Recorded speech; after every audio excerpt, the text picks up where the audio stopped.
Bloomers and friends, Rev Kev coming to you from my desk in the Bloom office. It is wonderful to be with you today. And, you know, it's also just amazing to perceive what it is that we as an American nation and the global people are going through with the war in Ukraine, with the devastation and difficulties that are happening in many countries that are so economically disadvantaged across the ocean and as a part of our own continent.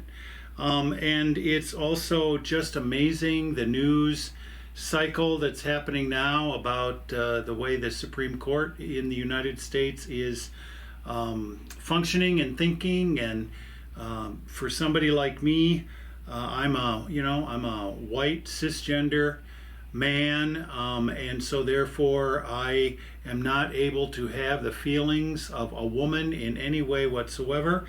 But at the same time, I know that the concept of taking away 5 decades worth of rights that are ascribed to women based upon our Constitution's inherent aspect about protecting privacy, that also can ascribe to me as a gay man when it comes to marriage equality and any other kinds of equality in the armed services and equal laws in localities.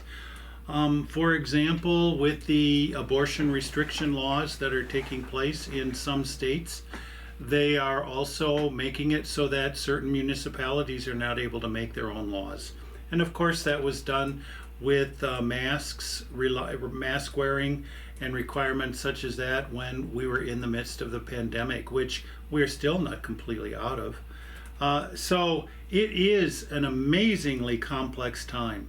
And so it is very difficult to have simple answers. There are no simple answers to what's going on, other than the fact that we continue to love one another. And the other aspect is that we continue to use our brains in order to figure out a way forward and to make decisions based upon truth and not upon the claims of television hucksters. So it's an amazing time to live. And if you're a student of history, pay attention, because we're living it right now. In the life of our church, know also that we are experiencing, the growth, the post-pandemic kind of growing out of that reticence, that kind of time. I have said to others, and I say again, I remember my parents talking about after World War II, the post-war years. I was born in 1953, so I obviously did not experience that. My first recollections really start to function more generally almost around 1960. But the fact of the matter is, my parents talked about the years after 1945 and the 50s and all that they were trying to do to build their lives. We're going through something similar to that. World War II for the United States actively was about 2.5 to 3 years, even though it had been going on for much longer than that for people in Europe and for, as well as in the Pacific. But the United States involvement, started such that, like my dad was overseas 2.5 years, nonstop, and that was, their experience. And then they had the post-war years, and they were building from that. We're doing the same kind of thing. I am very happy for the steady connection that we have with folks through both in person and online. Very happy with the ways we're trying to adapt and bring new methodology into the Sunday morning service. Last Sunday for communion, we tried some new methods, and we're going to be, as you know, the adage, monitoring and adjusting as we go along. This coming up on Sunday the 15th, not this Sunday, but the next Sunday, we're having a congregation meeting, the spring congregation meeting, which is a regular occurrence in the life of Bloom by sometime in the middle of May.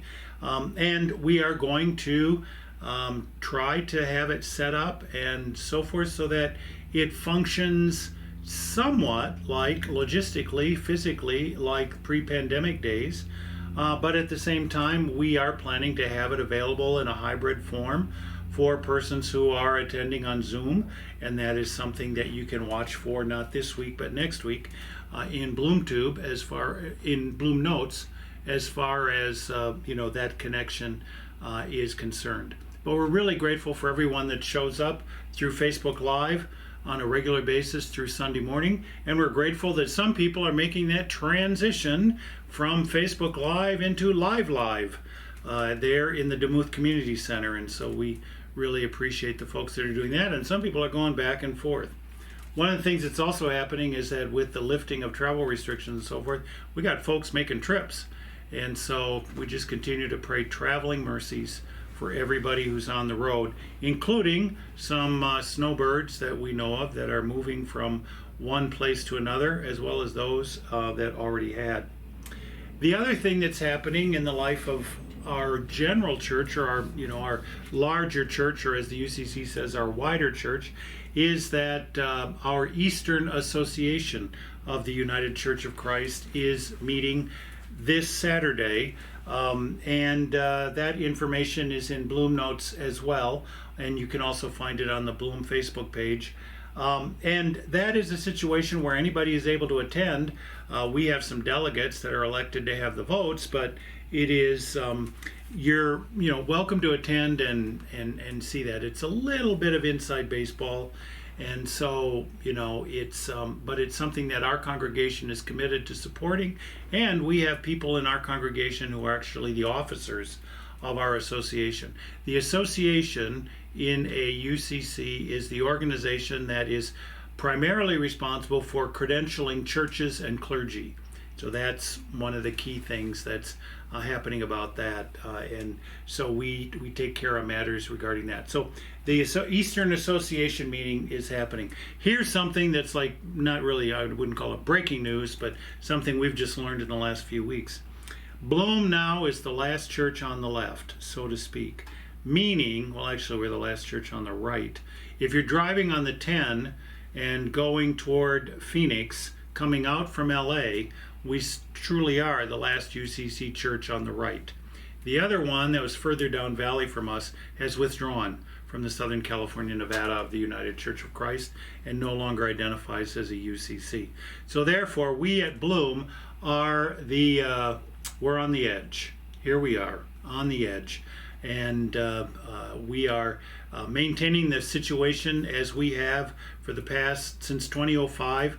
And we are going to continue to do that. What that does mean is we are the only UCC in the Coachella Valley.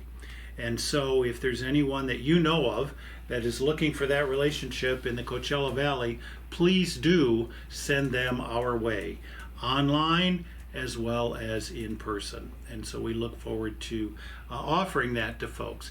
I will say that congregation really didn't have any involvement nearly at all like we do at the association and conference level or with the general church.